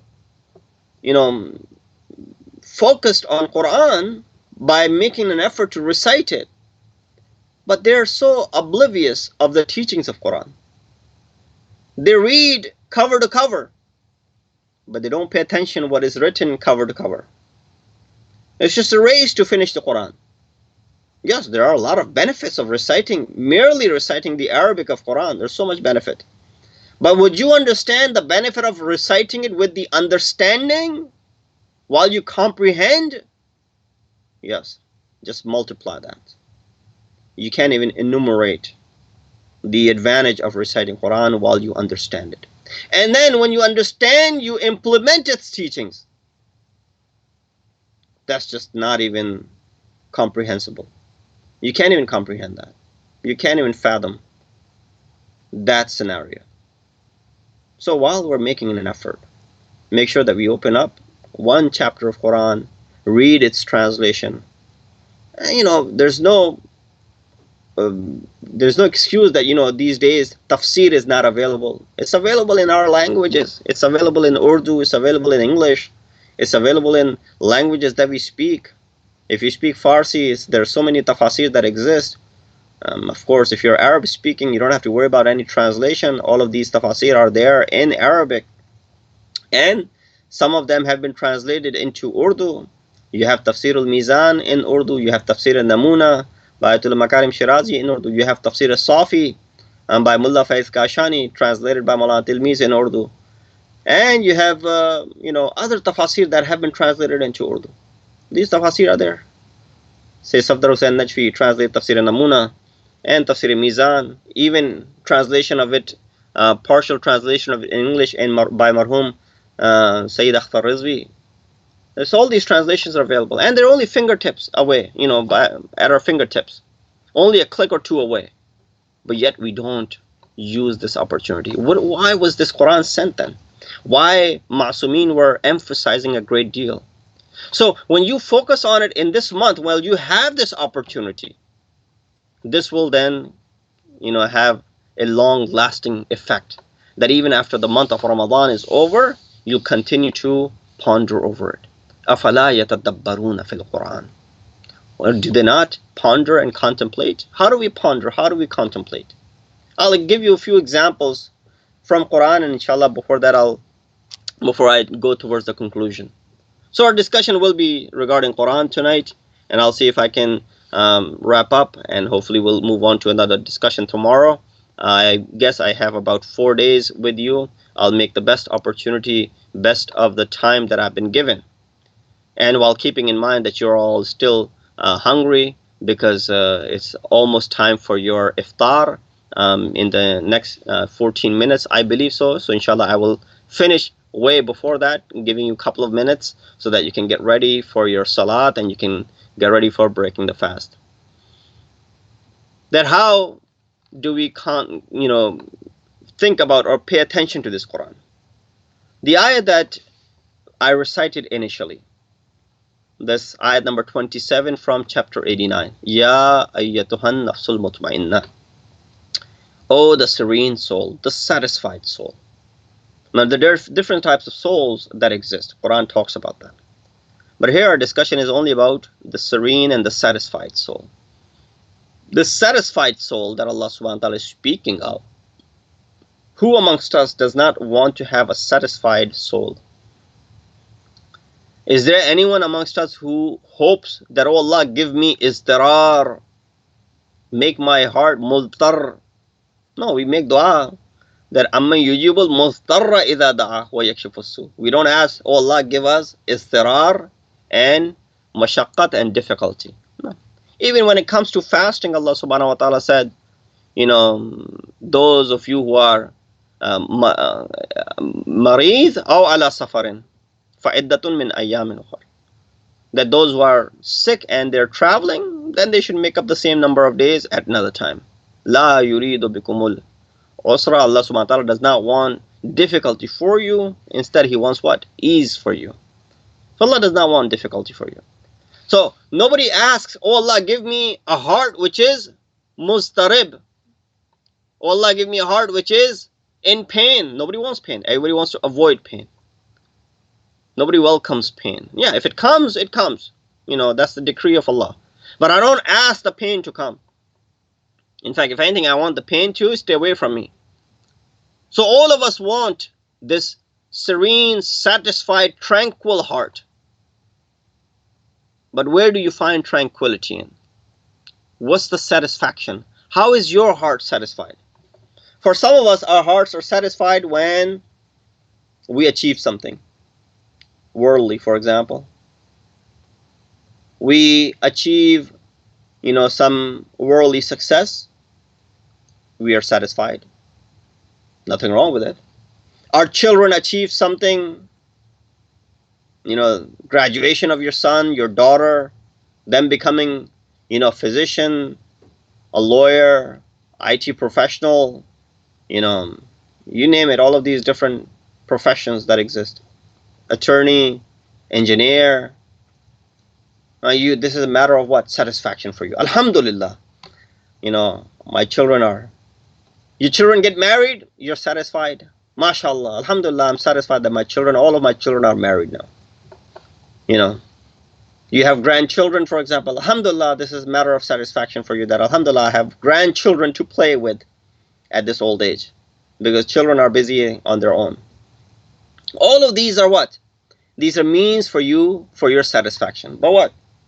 Whenever you look for satisfaction within this world, because the world is a limited place, because the world is materialistic, these satisfactions that we're looking in this world are also materialistic. And when materialistic things are prone to perishing, guess what? These satisfactions will also perish. Today we may be satisfied with our son, with our daughter, and tomorrow this may change into dissatisfaction over something that they have done. Has it not happened? Has that happened? Have you not seen that happen? Yes. This is the norm of the life. So therefore we realize that was just a temporary satisfaction. We were just excited over this temporary satisfaction. And there's more to it. So this is one thing. Oh Allah, you are telling us, Ya ayyatuhan nafsul mutmainnah. Allah Ta'ala uses this concept of doing tafsir of Quran with Quran. He said, He does the tafsir of Quran with Quran. Oh Allah, you teach us, you tell us that how do we get the satisfaction which is ultimate, where there's no expiry date on it. He will direct your attention toward the ayat which says, Ala bidhikrillahi tatma'innul qulub. Isn't it that with the dhikr of Allah subhanahu wa ta'ala, the hearts are at ease? They find satisfaction. They become satisfied. Radiyatan mardiyya. In this ayat, Ya ayyatuhan nafsul mutmainna, irji'i ila rabbiki radiyatan mardiyya. Return to your Lord in the state that what? You are radi and Allah is radi with you. Half of it is easy. Everyone will say, well, yeah, I'm razi with Allah. Hopefully. Maybe. That yes, yeah, I'm satisfied with the decree of Allah, what He has done for me, what He has given to me, what He has not given to me, I'm satisfied. That's the easy part, us being satisfied with Allah. The difficult part is Allah satisfied with us or not? While you and I are all in worry of attaining the satisfaction of Allah subhanahu wa ta'ala, there are certain individuals that Allah is trying to please and satisfy. He says in Quran, وَلَسَوْفَ يُؤْتِيكَ رَبُّكَ فَتَرْضَى. O my Habib, soon I will give you something which will satisfy you. O my Habib, I changed the Qibla so that you may be satisfied with it. Allah is looking after the satisfaction and the pleasure of the Holy Prophet. And when he said, وَلَسَوْفَ يُؤْتِيكَ رَبُّكَ فَتَرْضَى, that I will give you something soon which will satisfy you, Mufassirin mention it came true as what? إِنَّا أَعْطَيْنَاكَ الْكَوْثَرَ. O Habib, O Prophet, indeed we have given you Kawthar. We have given you Fatimatu Zahra, Salamullahi alayha. It's funny that a lot of people translated the word Kawthar, while it literally means something in abundance, as, a lake or nahr or a pond in paradise, as nubuwwat itself. And many other things, 18 different things have been mentioned by Fakhr Razi as to what this word Kawthar means. But how do you put it together? Let's say the word Kawthar means nahr in paradise. Let's translate this surah. Bismillah ar-Rahman ar-Rahim. Inna a'tainaka al-Kawthar fasalli li rabbika wanhar inna shani'aka huwal abtar. O Prophet, indeed we have given you Kawthar, indeed we have given you a nahr in paradise, therefore pray and offer sacrifice, indeed your enemy is without legacy. Now Quran has context. Quran has this rhythm, this understanding. The first part of the surah is talking about a nahr, and the last part of the surah is talking about, leaving a legacy. These two things do not go together. When you say, O Prophet, we have given you Fatimatu Zahra, through which we have bestowed you with these Ma'asumeen, with this progeny, with this Ahlul Bayt, so that pray to Allah and offer this sacrifice. Indeed, your enemy is abtar, without a legacy, but your legacy will continue until the day of judgment. That's what the word Kawthar literally means. And so we understand from this, when Allah subhanahu wa ta'ala gave, He said, وَلَسَوْفَ يُؤْتِيكَ رَبُّكَ فَتَرْضَى. I'll give you something which will satisfy you. That is the measure of the satisfaction that Allah subhanahu wa ta'ala is trying to satisfy His Habib. You and I are satisfied with Allah's decree, but the fact that if Allah is satisfied with us or not, that is where we need to understand. So I'll give you some examples that when Allah subhanahu wa ta'ala says, Ya ayyatuhan nafsul mutma'inna, He did not say Ya ayyatuhal jismul mutma'inna. On the contrary, you and I are so focused on this jism of ours that we look after it, we nourish it. Of course we should. We provide it with proper food. We, groom it, broom it. We do whatever it is that we can to make it look good. We beautify it so that our presence or our features are highlighted. Good, nothing wrong with that. But what really needs to be beautified and given zinat is your soul and your nafs. That's why Allah said, Ya ayyatuhan nafsul mutma'inna. He did not say, Ya ayyatuhal jismul mutma'inna. That's the difference between the two brothers and sisters. Make sure that our nafs is mutma'in. not our jism. We thought on the contrary. Focus so much on this jism, trying to beautify it, we have forgotten and corrupted the soul. وَقَدْ خَابَ مَنْ دَسَّاهَا. That when Allah subhanahu wa ta'ala, after swearing, what is it, 11 times? وَنَفْسٍ وَمَا سَوَّاهَا فَأَلْهَمَهَا فُجُورَهَا وَتَقْوَاهَا قَدْ أَفْلَحَ مَنْ زَكَّاهَا. Indeed, the one who purified the soul is the one who's aflah. That means the one who's attained success. وَمَنْ خَابَ مَنْ دَسَّاهَا وَقَدْ خَابَ مَنْ دَسَّاهَا. And the one who corrupted it, indeed, gone astray. So here, I'll just wrap up. I have a minute or two left before I leave you, inshallah, with these words that take this opportunity that has been presented and given to you in this holy month of Ramadan. This month of Ramadan comes to us with much, much benefit, that Allah subhanahu wa ta'ala is promising the doors of paradise are wide open. The doors of Jahannam are closed. The shaitan is put into shackles. Make sure that we do not let the internal shaitan overtake us and take us towards gumrahi and take us towards, making us astray. We ask Allah subhanahu wa ta'ala to give us the tawfiq and ability to ponder over these words of the Holy Prophet, the Ma'asumeen, as well as these ayat of Quran that I recited for you. We ask Allah subhanahu wa ta'ala to give us the opportunity to fully benefit from all the benefits that are mentioned in this month of Ramadan. And I'll highlight some of those inshallah tomorrow night. We ask Allah subhanahu wa ta'ala to give us the tawfiq to follow the commands and the teachings of Ma'asumeen alayhimu salatu wassalam. We ask Allah subhanahu wa ta'ala to give us tawfiq to follow the footsteps of Ma'asumeen alayhi salatu wassalam. We ask Allah to hasten the reappearance of our awaited Imam. Make us amongst the helpers and the soldiers of Imam. Wa akhiru da'wana anil hamdulillahi rabbil alameen. Wa sallallahu ala Sayyidina Muhammad wa ala ahli baytihi at-tayyibin at-tahirin al-ma'sumin.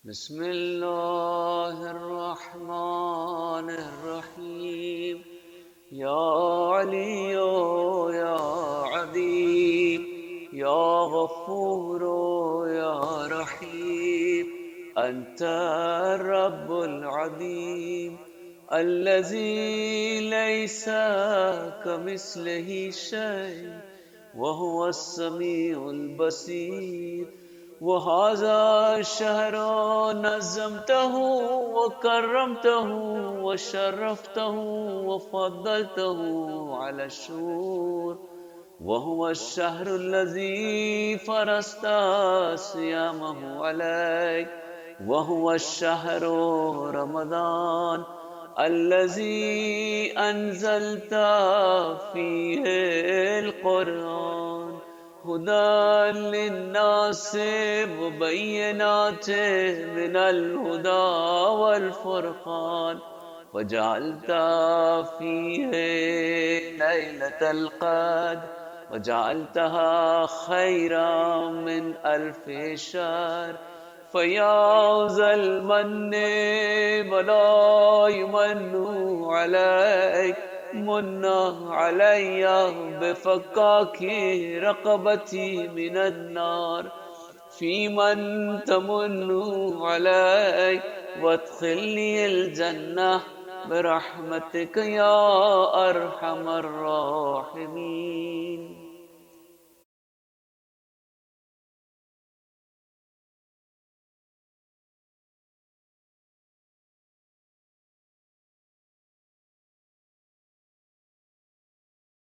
أعوذ بالله من الشيطان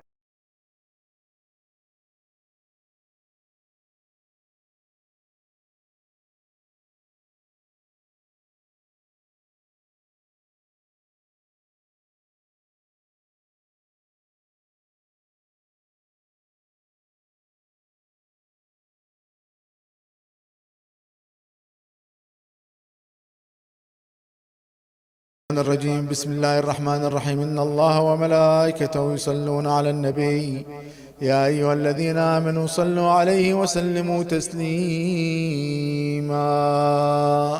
اللهم صل على محمد وآله.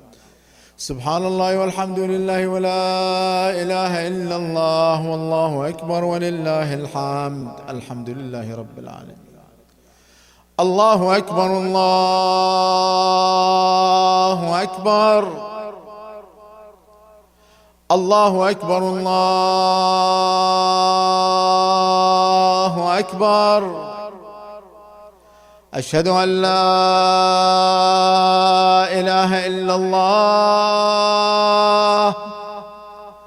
أشهد أن لا إله إلا الله. أشهد أن محمدا رسول الله. أشهد أن محمدا رسول الله. أشهد أن مولانا أمير المؤمنين علي ولي الله. أشهد أن مولانا أمير المؤمنين عليا حجة الله. حي على الصلاة حي على الصلاة. أنا أمير المؤمنين حي على الفلاح علي ولي الله. حي على الفلاح. حي على خير العمل. حي على خير العمل. الله أكبر الله أكبر. لا إله إلا الله. لا إله إلا الله.